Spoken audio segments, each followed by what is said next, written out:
Trauma centre में जाके 1 घंटा बैठ के आ जाइए, मोटिवेशन आ जाएगा। और शमशान घाट में जाके देख लीजिए कि हम जैसे हमसे कम उम्र के लोग वहाँ जल रहे होते हैं, तो लगता है हम जिंदा तो हैं। अगर मैं थोड़ा सा कॉग्निटिव लेवल पर बात करूँ, एक बहुत बड़ा साइकोलॉजिस्ट हुआ, उसका नाम है ब्रेंटानो, कभी सर्च कीजिएगा उसको। ब्रेंटानो ने ह्यूमन कॉन्शियसनेस को स्टडी किया और उसने ये बताया कि ह्यूमन कॉन्शियसनेस की बेसिक नेचर है कि जो हमारे पास है वो हमें नजर नहीं आता, जो नहीं है वो नजर आता है। तो the consciousness of lacking something is the nature of human consciousness.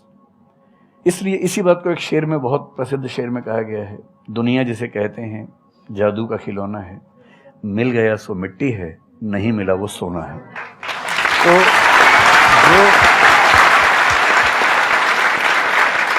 तो जो आपको नहीं मिलेगा ना, हमेशा बड़ा होकर दिखेगा, जो मिलेगा छोटा हो जाएगा।